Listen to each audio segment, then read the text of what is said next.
우리 옆에 사람에게 한번 인사합시다. 사랑합니다. 축복합니다. 축복합니다. 참 잘 오셨고요. 우리 암송 구절 말씀하겠습니다. 암송 구절 말씀, 지난주 말씀입니다. 시작. 그러므로 하나님의 전신갑주를 취하라. 이는 악한 날에 너희가 능히 대적하고 모든 일을 행한 후에 서기 위함이라. 에베소서 6장 13절 말씀. 아멘. 여러분의 약점을 아셔야 돼요. 마귀가 나를 쓰러뜨리는 연약한 부분을 아셔야지 마귀에게 넘어가지 않습니다. 이번 주 말씀입니다. 이번 주 말씀 에베소서 4장 15절입니다. 시작. 오직 사랑 안에서 참된 것을 하여 범사에 그에게까지 잘 알지라. 그는 머리니 곧 그리스도라. 에베소서 4장 15절 말씀. 아멘. 이 말씀은 얼마나 귀한 말씀인지 몰라요. 우리 보고 예수님 같아지래요. 계속해서 성장하고 변화되어서 나가는 것이죠. 그런 애가 있기를 바랍니다. 오늘 여러분과 함께 이제 십계명을 아십니까? 두 번째 시간으로 이제 십계명의 뒷부분을 이렇게 조금 다루려고 하는데요. 오늘 우리 찬양대 이런 찬양을 보면서 뭔가 달라졌죠. 지난주하고. 그죠? 마스크를 벗으신 거죠. 그래서 훨씬 막 이렇게 막 광채가 나고 해서 왜 그런가 했더니 마스크를 벗으니까 또 그런 모습이었습니다. 그동안 우리가 코로나 때문에 계속 마스크를 끼다가 또 자율로 이렇게 했는데 그동안 그래도 마스크를 끼고 하시다가 오늘은 찬양할 때 이렇게 또 벗으시니까 소리도 더 그렇고 어쨌든 얼굴도 뭐 더 은혜로운 그런 모습이어서 제가 좀 둔하거든요. 그래서 뭐가 달라졌지? 하다가 보니까 이제 얼굴이 다 보인 걸 제가 알았습니다. 늘 섬겨주셔서 너무 감사하고요. 빨리 좀 이 뭐 코로나나 또 뭐 독감 이런 게 좀 해결되어서 여러분들이 조금 더 편하게 이렇게 좀 예배드릴 수 있는 그런 환경이 되었으면 참 좋겠습니다. 지난주 한 주 동안 여러분 십계명에 대한 말씀을 이렇게 나눴는데요. 십계명은 하나님께서 우리에게 주신 것이죠. 그거 꼭 기억하십시오. 하나님이 주신 것이기 때문에 가치가 있는 거예요. 하나님께서 친히 주신 것이고 하나님께서 이건 구원받은 백성에게 주신 거예요. 그러니까 십계명 지켜서 구원받아요? 아니에요. 그거 틀린 말이에요. 구원받은 백성에게 주는 거예요. 그러니까 엉망진창인 사람들이 구원받았기 때문에 그 다음에 이제 하나님의 백성으로 만들어져가고 다듬어져 간다라는 것을 여러분 기억하셔야 되는 거예요. 그래서 하나님 사랑하고 이웃 사랑하는 자로 나아가는 것이죠. 출애굽기 31장 18절 말씀 보면 십계명에 대한 교훈을 주시죠. 읽어봅시다. 시작.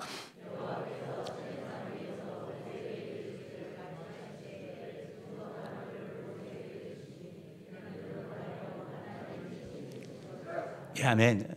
그러니까 하나님께서 시내산에서 모세에게 주셨다라는 거 우리가 알 수 있고요. 모세를 통해서 이스라엘에게 전달된 것이고 구원한 그의 백성에게 주어진 것이고 그리고 하나님께서 친히 기록하셨다라고 말씀하고 있고 십계명이 어디가 기록되었느냐? 증거판 둘. 그래서 지난주에 이렇게 좀 사진도 이렇게 좀 보여드리면서 이렇게 십계명이 들어가는 내용들을 보여드렸습니다. 그래서 하나님께서 이렇게 주셨다라는 걸 우리가 기억했고 십계명의 내용은 크게 두 가지라고 말씀드렸습니다. 한 가지는 하나님을 어떻게 사랑할 것인가. 또 하나는 사람을 어떻게 사랑할 것인가, 하나님을 어떻게 섬길 것인가.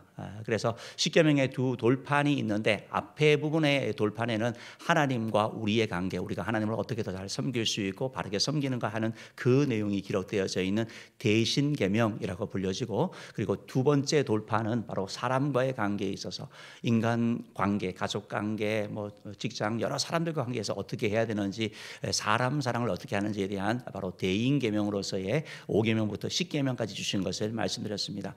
지난주는 이제 1계명부터 5계명까지 4계명까지 하면서 대신계명을 이렇게 살펴봤는데, 여러분 우리가 하나씩 한번 조금 더 복습을 해보겠습니다. 1번 제1계명 우리 같이 한번 보죠. 제1계명이 뭐죠? 시작. 너는 나 외에는 다른 신들을 내게 두지 말라. 아멘. 여러분 하나님 한 분만이 우리의 경배를 받으신 참된 신입니다. 그래서 하나님만이 우리를 다스리고 하나님만이 우리를 지배하셔야 되는 분이시죠. 제2계명 봅시다. 제2계명 시작.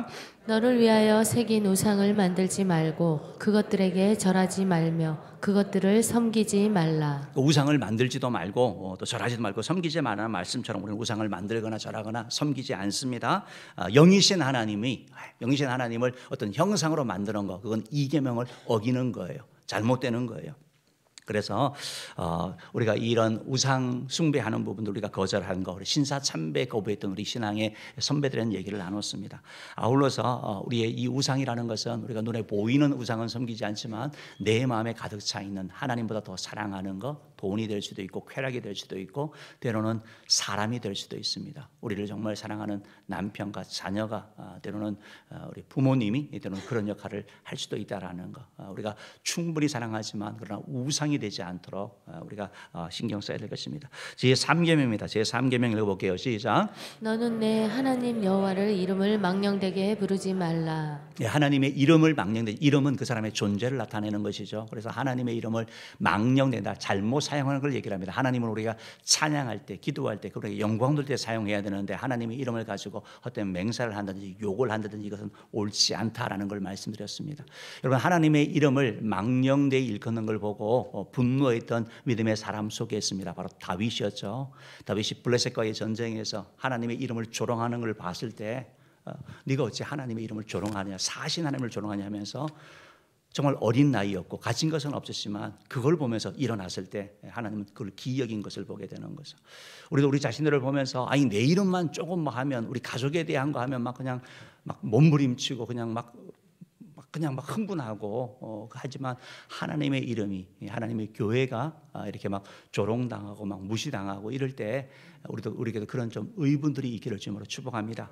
제 4계명입니다. 4계명 읽어봅시다. 시작. 안식일을 거룩하게 지키라. 네, 안식일을 거룩히 지키라라는 말씀드렸습니다. 안식일은 하나님께서 창조를 마치시고 쉬신 날, 그래서 하나님이 쉬신 날이었고 그래서 하나님이 피조물인 우리들에게 쉬라고 말씀하시고, 그래서 안식일에는 일상의 생활을 내려놓고 그래 하나님께 집중하고 하나님께 예배드리는 그러한 날이었던 것입니다. 경배하던 그런 날이었던 것입니다. 그런데 우리가 이제 예수 그리스도의 부활을 통해 가지고 창조의 마지막 날 안식이 아닌 바로 새 창조의 첫날인 예수님이 부활하신 부활인 바로 주일날 모여서 하나님께 예배하고 영광 돌리면서 나아갑니다. 그래서 우리는 뭐 카톨릭 같은 경우는 10계명의 4계명이 안식일을 기억하여 지키라가 아니고 주일을 기억하여 그렇게 지키라 되어 있습니다. 그러나 이제 우리는 원어에 따라서 그냥 안식일을 그대로 하고 의미만 우리는 이 안식일을 주일에 적용시켜서 주일을 거룩하게 지키려고 우리가 애써 나간다라는 것입니다. 그래서 우리가 주일을 하나님께 예배하는 날로, 다른 날과는 좀 구별되는 날로 우리가 이렇게 지켜 나갈 필요가 있다라는 것입니다. 이제 5계명부터 이제 10계명까지 이제 오늘 이제 사람에 대한 계명을 이렇게 좀 살펴볼 것인데요. 여러분 5계명부터는 조금 쉽죠. 그래서 5계명의 제일 첫 번째가 뭐죠? 내 부모를 공경하라. 6계명이요. 살인하지 말라. 7계명 간음하지 말라. 8계명 도둑질하지 말라. 9계명 내 것에 대하여 거짓 증거하지 말라. 10계명 내 집을 탐내지 말라. 이것은 조금 이렇게 잘 어렵지 않게 오히려 더 짧고 하기 때문에 조금 더 이렇게 더 쉽게 배우는 것 같습니다. 저도 10계명에 대해 이렇게 뭐 질문을 하면 제 8계명이 뭐예요 하면 이게 손으로 해봐야 됩니다. 왜냐하면 5계명이 부모 공경하니까 내 부모를 공경하라. 살인, 간음, 도둑질, 거짓 증거, 탐. 그래서 이걸 보고 손가락으로 하거든요.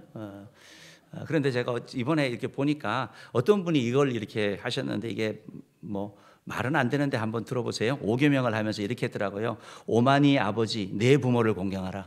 5계명이래요. 오만이 아버지 내 부모를 공경하라. 6계명은 육신을 살인하지 말라. 7계명은 칠칠맞게 간음하지 말라. 8계명은 팔로 도둑질하지 말라. 9계명은 구차한 변명으로 내 이웃의 거짓 증거하지 말라. 저는 잘못 알아들어가지고 구라치지 말고 거짓 증거 그렇게 알아들었는데 원래는 이제 구차한 변명으로 거짓 증거하지 마라. 이게 그였습니다.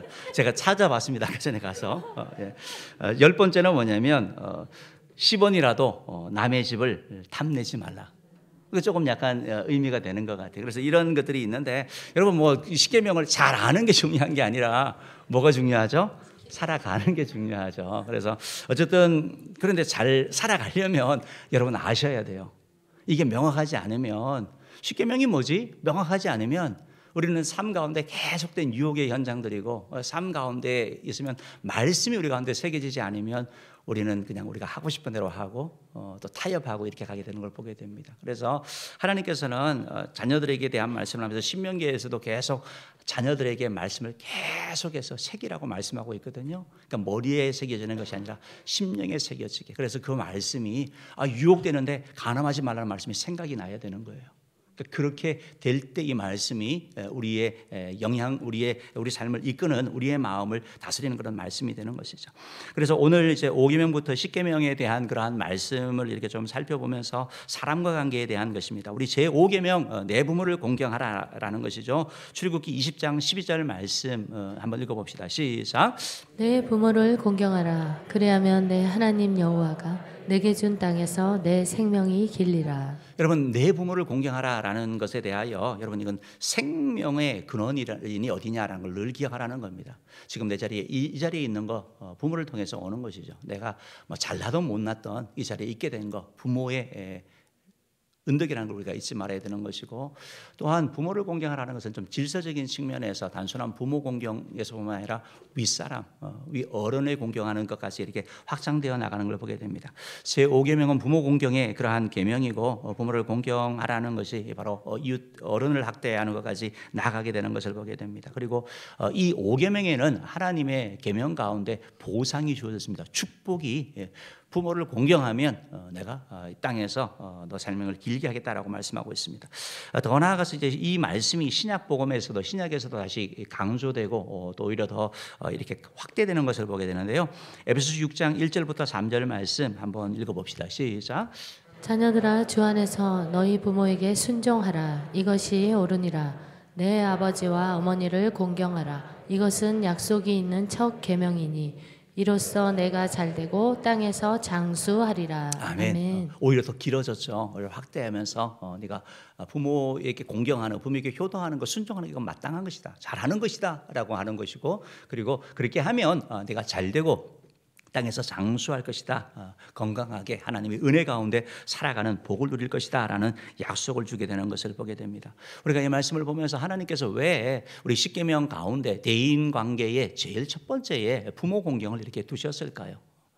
부모 공경이 사람 관계의 시초가 되기 때문에 그렇다라고 말하고 있습니다. 그래서 부모 공경이 그만큼 중요하고 우리 삶에 아주 중요한 역할을 해야 된다는 것을 우리에게 가르쳐주는 것입니다. 그런데 쉽게 하나님께서 이렇게 제5계명 내 부모를 공경하라는 이 말씀을 통하여 우리에게 축복이 있다라고 이렇게 말씀하시는 이유는 이것이 쉽지 않다라는 말이죠. 미성년 때는 이것이 좀 쉽지만 결혼을 해서 또 이렇게 성장하고 가면 이 말씀이 그렇게 쉽지 않은 걸 보게 됩니다. 왜냐하면 사랑은 위에서 아래로 흐르기 때문에 그런 거죠. 그런 것이고, 그래서 하나님께서는 우리에게 이걸 명령하시는 거, 이걸 하라고 말씀하고 있는 거예요. 그래서 우리가 이 계명을 우리가 아주 중요하게 여기고 우리가 이 마음에 좀 새길 필요가 있다라는 것입니다. 우리가 이 부모 효도에 대한, 부모 공경에 대한 말씀을 이렇게 보면서 정말 우리가 생각해야 되는 것은 하나님께서 계속해서 이거 원하는 거거든요. 하나님이 원하시는 것이고 또 하나님이 은혜를 주신다라는 것입니다. 여러분, 우리가 이 부모와의 이 관계가, 부모를 공경하고 부모의 관계가 해결되지 않으면 다른 사람과의 관계에 영향을 미칩니다. 아버지와 관계가 늘 두렵고 힘든 그런 사람은 이 권위를 가진 남자와의 관계가 불편합니다. 자꾸 피하게 되고 도망가게 되고, 여자와 관계도 마찬가지죠. 우리가 히틀러 같은 사람을 알면서 히틀러의 그런 유대인의 분노는 자기 어머니에 대한 분노였잖아요. 그것이 뿌리가 되어서 나타난 걸 보게 됩니다. 그래서 어쨌든 이런 관계의 회복이 너무 중요하다는 것을 여러분 꼭 그렇게 기억하시면 좋겠고요. 그래서 우리 자녀들은 부모를 꼭 공경할 때 하나님을 은혜 드린다는 사실을 기억하시고 부모에게 효도하기를 다짐하기를 주님으로 축복합니다. 그런데 이제 우리는 이제 자녀 입장에서 그런 거고, 이제 부모님 입장에서 이제 말씀을 드리면 부모님도 기억하셔야 될 게 뭐냐면, 자녀들이 우리가 뭐 최선을 다해서 양육하고 했지만 자녀들의 입장에서 보면 자녀들에게 상처가 있는 걸 보게 됩니다. 아픔이 있는 걸 보게 됩니다. 나는 기억하지 못하는 그런 상처들, 때로는 내가 한 그 말이 뭐 그냥 큰 의미 없이 한 말인데 그것이 비수가 되어서 그 자녀의 평생 이렇게 그 자녀를 누르는 그런 말이 되기도 하고요. 때로는 훈육을 위해서 뭐 이렇게 좀 때리기도 했죠. 그런데 그것이 단순한 때림이 아니라 받아들이기를, 훈육이 아닌 화풀이, 때로는 나를 미워서 어떤 그렇게 받아들여서 이것이 계속 가슴에 있는 걸 보게 됩니다. 언젠가 그런 얘기를 조금 하면서 어떤 이런 워낙 이런 일들이 많으니까요. 얘기를 할 때 듣고 싶은 얘기가 있는 거예요. 뭘 듣고 싶냐면 미안했다라는 말을 듣고 싶대요. 아마 우리 은혜 성도라면 다 잘하신 줄은 아는데 혹시 모르니까 자녀를 보면 미안했다라는 말을 좀 몇 번 해주시기 바랍니다. 그러면 엉어리가 해결되어지고 풀려지게 되는 거예요. 여러분, 사람이 성숙하면 잘하는 말이 감사합니다, 고맙습니다, 미안합니다, 잘못했습니다, 죄송합니다 이 말을 할 수가 있어요.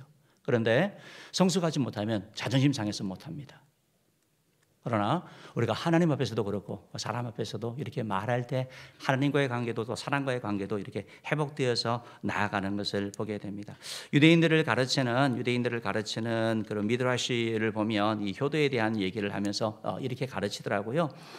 그게 나오는 이런 얘기가 있습니다. 유명한 랍비인 요수아라는 사람이 어느 날 꿈을 꿨는데 하나님이 말씀하신 거예요. 요수아야, 너는 장차 천국의 잔치에 앉게 될 것인데 너와 같은 테이블에 앉을 사람이 있는데 그 사람의 이름이 뭐냐면 나나스라는 사람인데 그 사람은 동물을 죽이는 사람이야 라고 얘기를 해주신 거예요. 그래서 도대체 이 사람이 누구지? 아니, 자기처럼 온전한 유명하고 온전히 헌신한 정말 뭐 존경받는 랍비와 한 테이블에 앉는 것까지는 동등하다고 얘기하는 거잖아요. 그 사람이 누군지 알고 싶어가지고 찾아러 가겠다고 얘기를 합니다. 그래서 제자들이 같이 가자고 해서 막 온 동네를 다 다녀보는데 찾지를 못하는 거예요. 헤매다가 어느 날 제자들이 저 어떤 곳에 사람들도 알지 못하는 그런 나나스라는 사람을 만난 거예요.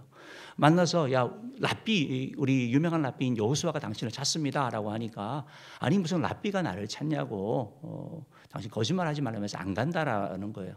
그래서 제자들이 와가지고 여호수아님 안 온다고 합니다 라고 할 때 제발 좀 어떻게 해서 데려오라고 다시 가서 이제 그 친구를 데려옵니다. 나나스를 데려와서 이제 얘기하는 거죠. 너는 지금 내가 너에게 길이 물어볼 게 있어서 너를 꼭 오라 그런 것이다. 너는 도대체 어떤 사람이냐? 너는 어떻게 매일매일 삶을 사느냐라고 질문을 했더니 그 나나스라는 사람이 하는 얘기가 뭐냐면 랍비님, 저는 짐승을 잡아 죽이는 백정입니다. 사람들에게 있어서도 별로 그렇게 인정받지 못하는 그런 자입니다 라고 얘기를 하는 거예요. 그러면서 그러면 너의 매일매일의 삶이 어때? 라고 물었더니 저에게는 거동을 못하시는 어머니 아버지가 계십니다. 그래서 아침에 일어나서 제일 먼저 어머니 아버지를 씻겨드리고 그리고 그분들에게 음식을 채워드리고 그리고 나서 이렇게 갑니다. 목욕도 시켜드리고 음식도 제공하고 이렇게 갑니다. 그리고 내 일터로 갑니다 라고 얘기를 했다고 합니다. 그러자 여호수아가 네가 바로 그래서 그렇구나. 내가 알았다. 네가 부모에게 그렇게 효도하니까 하나님이 그걸 귀하게 여기셔서 나와 동등되게 취하여 주시는구나 라고 했다고 유대인들이 이렇게 가르치는 거예요. 그럼 정말 효도라는 것은, 공경이라는 것은 이 부모 공경과 하나님과 공경도 다 연결되거든요. 그러니까 우리가 정말 잘 우리 자신들을 좀 돌아보면서 우리 교회에 더 많은 효자, 효녀가 많아지면 참 좋겠습니다. 레위기 19장 2절 말씀 한번 읽어볼게요. 읽어봅시다. 시작.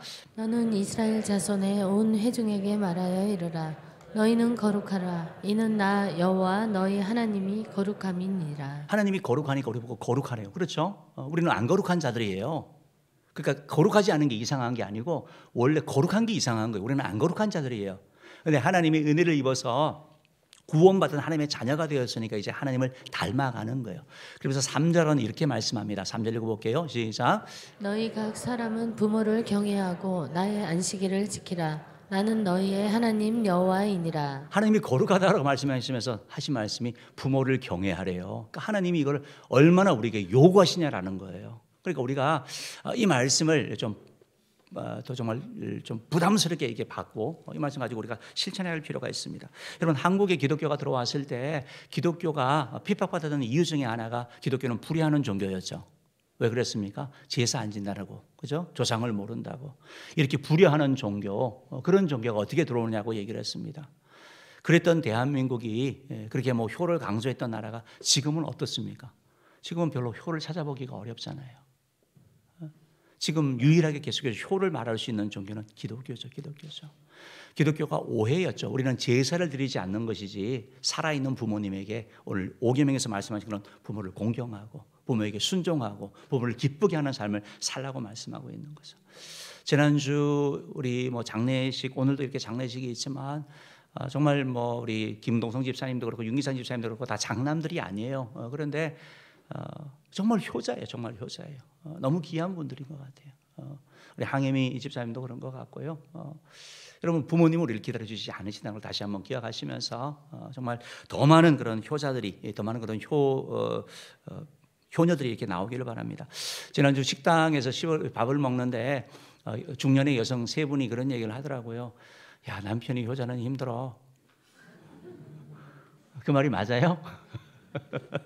고개 끄덕끄덕 하시는데, 근데 그건 하나만 알고 둘은 모르는 거예요. 왜냐하면 남편이 그렇게 효자면 하나님이 은혜를 누린다니까요. 자녀들이 보고 배워서 여러분에게 효도하게 될 거예요. 그걸 기억하셔야죠. 그걸 기억하셔야 되고, 아울러서 우리가 정말 잘 생각해 보는 것은 하나님이 이걸 원하신다라는 거. 그래서 우리들 모두가 정말 부모님에게도 효도하기를 다짐하는 그런 저 여러분 되기를 주의 이름으로 축복합니다. 제 6계명 봅니다. 6계명입니다. 6계명은 살인하지 말라. 따라합시다. 살인하지 말라. 살인하지 말라. 출애굽기 20장 13절 말씀입니다. 읽어봅시다. 시작. 살인하지 말라. 살인하지 말라. 목사님, 내가 다른 거는 몰라도 내가 6계명은 내가 확실하게 지켰습니다. 내가 이거는 정말 자신 있습니다 하는 분들이 가끔 계시는데요.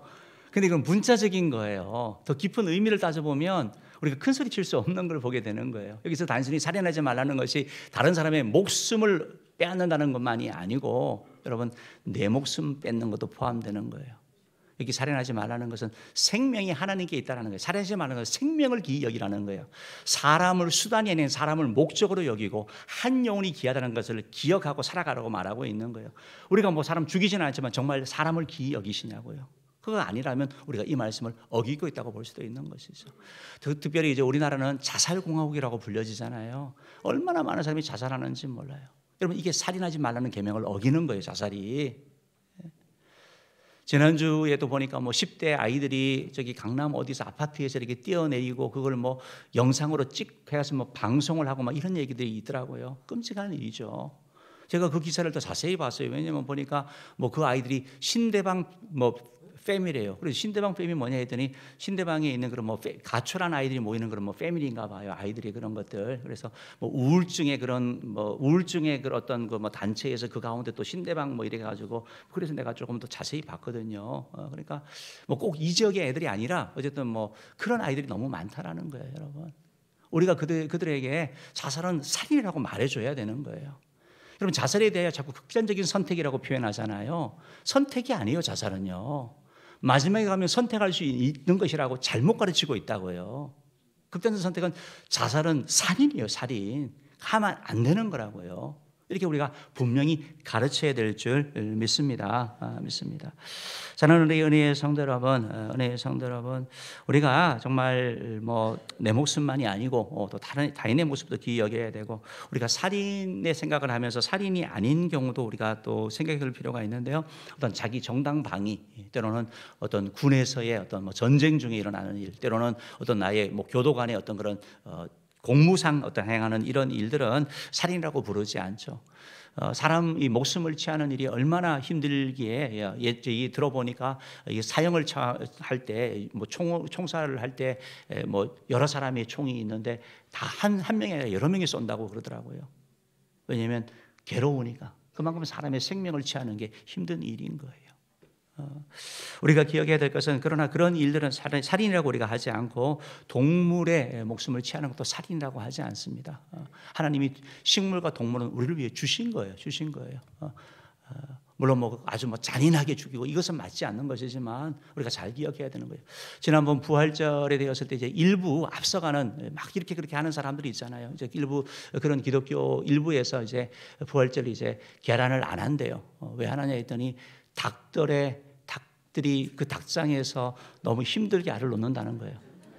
그래서 좋은 환경이 아니라 그걸 생산하기 위해서 너무, 그래서 이거 참,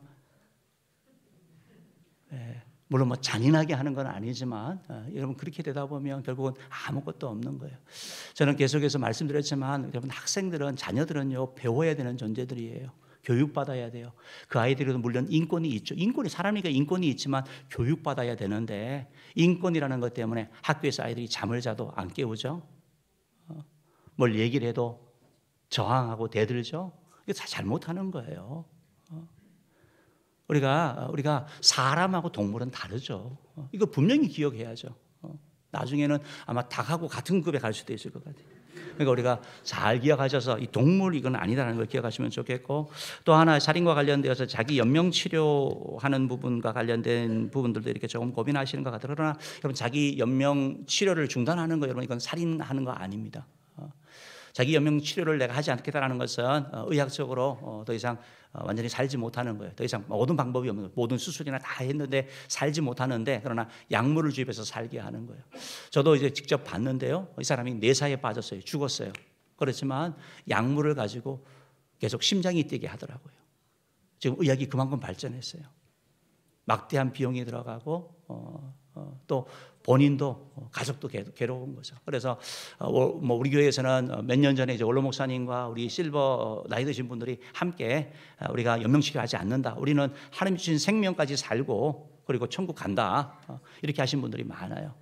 이거 하지 않으면 나중에 뭐 어떤 그런 상황이 처했을 때 온 자녀들이 다 모여야 되고 얼마나 복잡한지 몰라요. 내가 원하지 않아도 계속해서 호스 꼽아서 아무 의식도 없고 그렇게 살 수 있다는 것입니다. 그래서 이것도 우리가 살인이 아니라는 사실을 여러분 기억하시기를 바랍니다. 마태복음 18장 6절 말씀에 보면 이런 말씀이 있는데요. 읽어볼게요. 시작. 누구든지 나를 믿는 이 작은 자 중 하나를 실족하게 하면 차라리 연자 맷돌이 그 목에 달려서 깊은 바다에 빠뜨려지는 것이 나으니라. 여러분, 살인하지 말라는 말씀을 보면서 이 말씀을 이렇게 생각을 했는데요. 최근에 뭐 나는 신이다라는 그걸 통해서 다큐멘터리를 통해서 여러분 뭐 JMS 뭐 신천지 또 뭐 아가동산 이런 것들을 보시잖아요. 그 사람들이 사람을 죽이는 건 아니죠. 그러나 영혼을 죽이죠. 영혼을 죽이죠. 더 끔찍한 일을 하는 것이죠. 이제 우리가 초정축제를 위해서 우리가 또 나아가고 하는 건 뭐냐면 그렇게 빠진 영혼들, 죽은 영혼들, 길 잃은 영혼들을 주님 앞에 인도한 일을 하는 것이죠.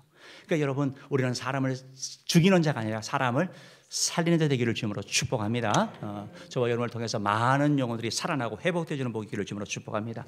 제7계명입니다. 제7계명 읽어봅시다. 시작.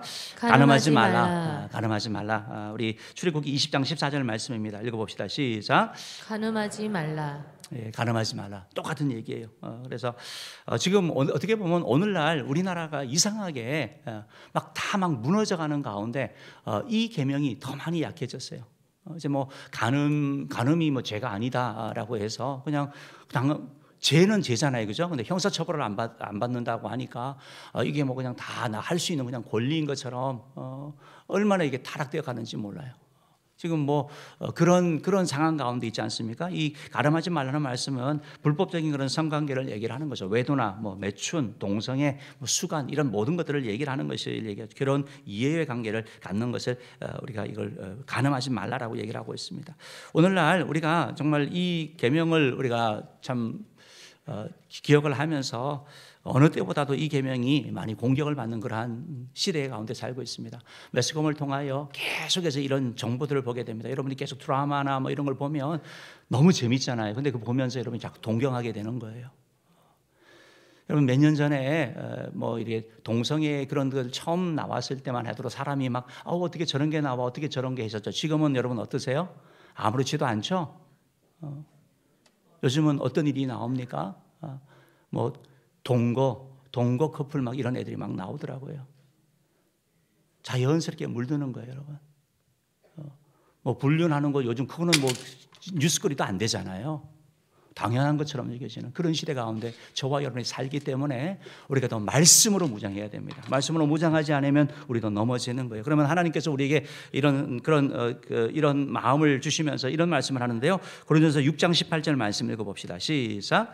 음행을 피하라. 사람이 범하는 죄마다 몸 밖에 있거니와 음행하는 자는 자기 몸에 죄를 범하느니라. 이 말씀을 하면서 음행하는 것은 자기 몸에게 죄를 범하는 거예요. 그러니까 다른 범죄는 외부인데 이 성적인 범죄는 내 안에 있는 것이고, 그리하여 이것은 나를 파괴해요. 내 영혼을 파괴하고 상대방을 파괴하고 함께하는 가족에 말할 수 없는 그런 고통과 아픔을 주는 것이죠. 그러니까 우리가 이것을 계속해서 피해라고 말씀하고 있는 거예요. 피해라. 없다라는 게 아니라 유혹이 된다라니까요. 그런데 피해라고 주님께서 말씀하고 있는 것이죠. 고린도전서 7장 2절부터 5절 말씀을 보면 이런 말씀이 있습니다. 읽어볼게요. 시작. 음행을 피하기 위하여 남자마다 자기 아내를 두고 여자마다 자기 남편을 두라. 남편은 그 아내에 대한 의무를 다하고 아내도 그 남편에게 그렇게 할지라. 아내는 자기 몸을 주장하지 못하고 오직 그 남편이 하며 남편도 그와 같이 자기 몸을 주장하지 못하고 오직 그 아내가 하나니. 서로 분방하지 말라. 다만 기도할 틈을 얻기 위하여 합의상 얼마 동안은 하되 다시 합하라. 이는 너희가 절제 못함으로 말미암아 사탄이 너희를 시험하지 못하게 하려 함이라. 이 고린도서 7장은 우리에게 중요한 그런 교훈을 주는데요. 부부는 결혼하기 전까지는 내 몸을 내가 하지만 결혼하고 난 다음에 부부가 서로의 몸을 자기가 주관하지 말라고 말씀합니다. 그러니까 결국 부부가 남편, 아내 이 관계에 있어서 상대와 한 몸이 되어서 나가야 될 것을 말씀하고 있습니다. 그래서 부부는 서로가 이런 성적인 죄에 빠지지 않도록 지킬 그런 의무가 있다라는 것입니다. 여러분 서로의 욕구가 다른 것이죠. 어떤 사람은 더 큰 사람이 있고 작은 사람이 있는 것입니다. 그래서 서로에게 맞추어 주는 것. 그래서 이것 때문에 자존심 상하지 않게 하는 것이 필요한 거고 우리가 이런 부분을 정말 지키는 자가 되어야 되는 겁니다. 그래서 부부가 되는 거거든요. 물론 뭐 보통 이제 남자들이 훨씬 욕구가 크다라고 얘기를 하지만 꼭 그런 것만은 아니에요. 남자라 이게 뭐 밥도 여자가 더 많이 먹을 수도 있는 거잖아요. 그렇죠? 그러니까 성경에 보더라도 보디발 장군의 아내는 요셉은 계속 버텨주는데 계속 한 사람이 보디발 아내잖아요. 그러니까 이것은 모르는 거예요. 그러니까 이것은 맞춰주는 거 서로에 대하여. 그래서 여러분 가정에 마귀가 사단이 틈타지 않게 하는 게 너무 중요해요. 합의적으로 하면 상관이 없습니다. 그래서 이런 부분들이 너무 중요하다는 거예요. 그래서 여러분의 어떤 그런 가정 가운데 이 7계명은 뭐냐면 가정 지키라는 거예요. 가정 지키라는 거예요. 여러분 이 성적인 범죄가 들어오면 가정이 거의 깨어집니다. 같이 살아도 사는 게 아니에요. 그렇죠? 자녀들에게 말할 수 없는 상처를 주고 더 나아가서는 깨어지게 되는 거지 않습니까? 그래서 우리가 이 말씀을 잘 기억하면서 우리 가정을 거룩하게 지켜나가는 되기를 주님으로 축복합니다. 제 8계명입니다. 도둑질하지 말라. 출애굽기 20장 15절 읽어봅시다. 시작. 도둑질하지 말라. 네, 도둑질하지 말라. 남의 거 훔치는 거니까 뭐 분명한 거죠. 이건 뭐 남의 거 훔치는 거라고 볼 수도 있는 거고 조금 더 나아가서 남에게 줘야 될 거 주지 않는 거, 임금을 줘야 되는데 주지 않는 거, 빚을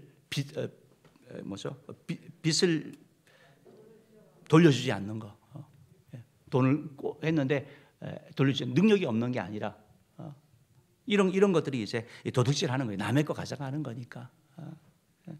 고리대금 뭐 100만 원 빌렸는데 시간이 지나니까 1000만이 돼 있는 거, 이건 다 도둑질하는 거예요. 도둑질하는 거.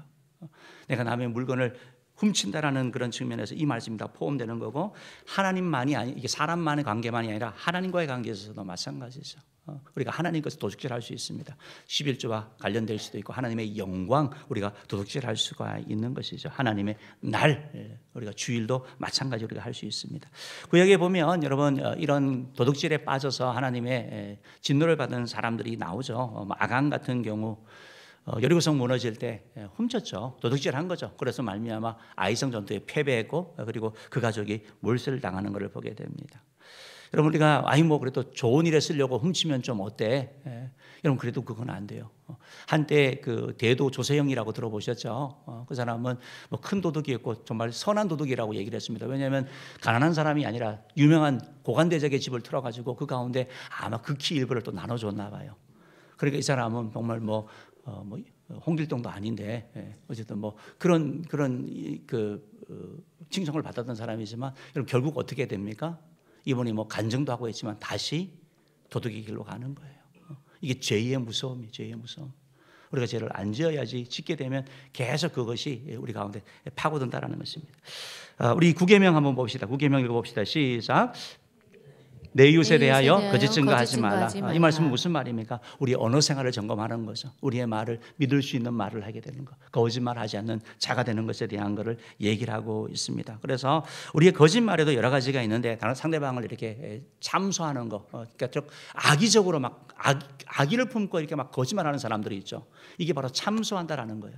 우리가 어떤 경우 뭐 거짓말하는 경우 때로는 위기 가운데 모면하려고 나를 잘 보이게 하려고 허영이나 이런 것 때문에 거짓말할 수도 있고 때로는 때로는 기억이 완전하지 않아서 거짓말할 수도 있습니다. 그래서 이 거짓말하는 이 계명은 정말 많은 우리 모두가 매일매일 범하는 그런 죄 중에 하나예요. 의식하든 의식하지 못하든 자연스럽게 나타나는 그런 죄 중에 하나라는 것이 바로 이 거짓하는 그러한 죄인데요. 특별히 이 죄가 이제 뭐 법정에서의 위증이라든지 아니면 우리가 좀 악의적으로 이렇게 뭐 사기치는 거 이런 것들은 안 되는 것입니다. 여러분들에게 좀 말씀드리고 싶은 것은 이 거짓말은요 마귀의 속성인 거 아시죠? 거짓의 아비 마귀가 우리에게 계속 이걸 하고 있는 거예요. 지난주 우리 교육자들과 함께 성경 말씀을 보는데 시편 70몇 편이었는데 그 내용 보면 하나님이 영원히 나를 버리실까? 하나님이 나는 정말 끝났는가? 하나님의 약속이 폐하여졌는가? 하나님이 은혜를 잊으셨는가? 하나님이 긍휼을 그쳤는가? 여러분 이런 생각을 누가 줘요? 마귀가 주거든요. 넌 끝났어. 하나님이 늘 긍휼이 안 여겨. 하나님의 자비가 넌 소망이 없어. 넌 더 이상 필요치 않아. 야 은혜교회에 너가 존재가 무슨 필요하니? 안 필요해. 누가 주는 말이라고요? 마귀가 주는 거예요. 마귀가 주는 거. 이게 거짓말 참소거든요. 하나님은 여러분 절대 버리지 아니하셔요. 하나님은 끝까지 여러분 사랑하신다고요. 어떤 경우든지 함께 가는 거예요. 교회도 마찬가지예요. 여러분이 헌금을 많이 하든 적게 하든 봉사를 하든 안 하든 하나님의 교회에서는 은혜교회에서는 여러분 주님 앞에 갈 때까지 여러분을 책임지고 함께 가기를 원하는 겁니다. 마귀의 그런 말에 속지 마시기 바랍니다. 우리들 가운데 또 마귀 짓을 하는 분이 있어요. 그 말을 또 듣고 와가지고 그냥 사람들에게 어떤 얘기를 전하는 거죠. 누가 한 말을 듣고 전하는데 여러분 남들이 여러분들에게 어떤 사람에 대해 말을 해주면 한 50%만 믿으시면 됩니다. 꼭 50%만 들으세요. 왜 그러냐면 제가 근거를 말씀드릴게요. 어떤 얘기든지 듣고서 전하면 100% 전하지 못합니다. 그죠? 전하면서 말이 빠지든지 더해지든지 합니다. 그죠? 그것이 있고 또 두 번째는 뭐냐면 말을 전체 전하지 않기 때문에 맥락이라는 게 있습니다. 그죠? 맥락 없이 어떤 단어만 전해질 때 아주 흥분하게 됩니다. 그래서 이렇게 남들이 얘기를 하면 그냥 그 정도만 이렇게 들어야 되고 여러분 사기꾼들이 좋아하는 게 뭡니까? 잘 듣는 사람이거든요. 너만 알고 있어. 이거 하면 정말 된다. 그거 다 거짓말입니다. 여러분에게 아무 이유 없습니다. 속지 마시기 바라고 또 거짓 증거하지 않는 자에게 주님으로 축복합니다. 마지막 10번째 보겠습니다. 10번째 봅시다. 10번째입니다. 시작. 내 이웃의 집을 탐내지 말지니라. 입의 집을 탐내지 말라. 이 말씀을 좀 나누고 싶은데요. 이 말씀을 나누고 싶은데 20장 17절 말씀 같이 읽어봅시다. 시작.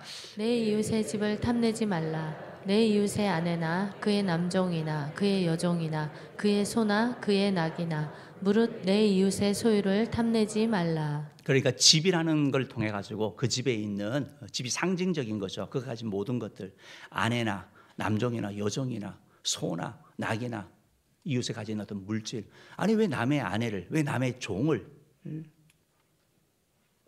그렇게 할까요? 탐심이라는 거죠. 탐심. 그러니까 이 계명은 우리에게 되게 중요한 말씀을 하는데요. 저는 이 10계명 중에 10번째 계명이 어떻게 보면 우리 그 6계명 살인, 간음, 도둑질, 거짓 증거, 거짓말 다 연결되는 것 같습니다. 한번 잘 생각해 보십시오. 내가 이웃의 집을 탐내요. 이웃의 집의 아내를 탐내요. 그러면 거짓말하든지 너가 하면 간음하는 거죠. 그죠? 남의 물건 훔치는 거죠. 안 주려 그러면 죽이는 거죠. 살인하게 되겠죠. 그죠? 그리고 거짓말하는 거 연결되어 있는 걸 보게 됩니다. 그러니까 우리의 이 마음을 정말 잘 관리하는 것이 너무 중요한데, 하나님께서 그럼 아예 목사님 나는 다 탐내지 않으니까 다 없애버리면 좋겠어요. 아니요, 하나님은 그렇게 하지 않으셔요. 예수님께서 우리에게 하신 말씀이 있는데요. 누가복음 12장 15절 말씀 읽어봅시다. 시작.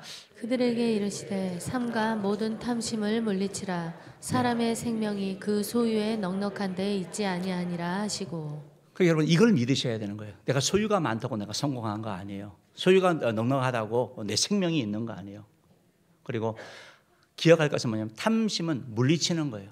아예 그냥 욕심이 없는 사람도 있지만 있는 사람들이 사실은 더 많잖아요. 그러니까 이게 있는데 여기에 지배받지 말라는 거예요. 그것이 부당한 방법으로 나가는 걸 말하는 거예요. 부당한 방법, 훔치고 뭐 도둑질하고 뭐 살인하고 이런 거짓말하고 이런 쪽이 아니라 그 탐심이 있으면, 그런 열망이 있으면 그걸 선하게 사용하면 되는 거 아니겠습니까? 그러니까 이런 어떤 탐심을 주님께서 제약된 탐심, 나쁜 방향으로 가는 탐심은 물리치라고 말씀하고 있는 거죠. 우리가 욕심이 잉태한 적 죄를 낳고 죄가 장성한 적 사망 난다는 말씀을 우리가 기억할 필요가 있는 거죠. 히브리서 13장 5절 말씀을 보면, 그러면 주님 어떡합니까? 나 너무나 갖고 싶고 너무나 필요한데 어떻게 합니까? 주님이 말씀합니다. 읽어볼게요. 시작. 돈을 사랑하지 말고 있는 바를 족한 줄로 알라. 그가 친히 말씀하시기를 내가 결코 너희를 버리지 아니하고 너희를 떠나지 아니하리라 하셨느니라. 아멘. 여러분 이 말씀을 꼭 암송하십시오. 주님께서 여러분 떠나지 아니하고 버리지 아니하시면 되는 거예요. 그러면 돈보다 더 귀한 주님이 함께 하시면, 주님이 목자가 되셔서 푸른 초장과 맑은 시냇물로 인도하여 주시고 동행하여 주시고 승리하게 하시는 거예요. 그러니까 내가 하나님을 못 믿으니까 자꾸 다른 걸 갖고 하나님 자리에 놓으려고 한다는 사실을 여러분 기억하시기를 바랍니다. 사랑하는 성도 여러분, 오늘 10가지 계명까지 이렇게 살펴봤는데, 우리가 뭐 부모를 공경하라, 살인하지 말라, 간음하지 말라, 도둑질하지 말라, 이웃에 대해 거짓 증거하지 말라, 탐내지 말라, 이 말씀을 갖고 여러분을 정죄하는 거 아니에요. 우리는 원래 이렇게 살아가는 자들이었어요. 그런데 예수 그리스도로 말미암아 우리는 구원받은 자입니다. 이제 거룩한 자입니다. 그러니까 주님을 닮아가는 거죠. 그래서 아유 나는 이왕 베린 몸이 아니라 지금 과거의 삶이 아니라 이제부터 새 출발해 나가는 거예요. 하나님의 말씀을 따라서 하루하루 변화되어져 나가는 저 여러분 되기를 주님으로 축복합니다. 마지막으로 십계명은 우리 모두가 지켜야 할 계명입니다. 십계명은 우리 모두가 지켜야 될 계명입니다. 왜 십계명을 지켜야 됩니까? 하나님 우리에게 주신 계명이니까. 이건 돌판의 세계, 돌판은 영원한 거라고 말씀드렸고, 하나님의 계명 가운데 도덕법, 그리고 또 시민법, 그리고 의식법이 있다고 말씀드렸습니다. 율법 가운데 제사와 관련되는 의식법은 우리가 더 이상 지키지 않습니다. 예수 그리스도 안에서 다 성취되었기 때문이죠. 그리고 시민법은 그런 유대인들에게 해당되는 뭐 안식년이라든지 희년이라든지 그러한 것들이니까 우리와 관련이 되지 않습니다. 그러나 이 도덕법, 십계명은 우리 모두가 지켜야 된, 바로 돌판에 새겨진 귀한 말씀이라는 사실을 우리가 기억해야 되고, 이 계명이 저와 여러분에게 주어진 것이고, 하나님께서는 이걸 통해서 뭘 하기 원하시냐면 우리에게 은혜 주기를 원하시는 거예요. 출애굽기 20장 5절 6절 말씀 읽어볼게요. 시작.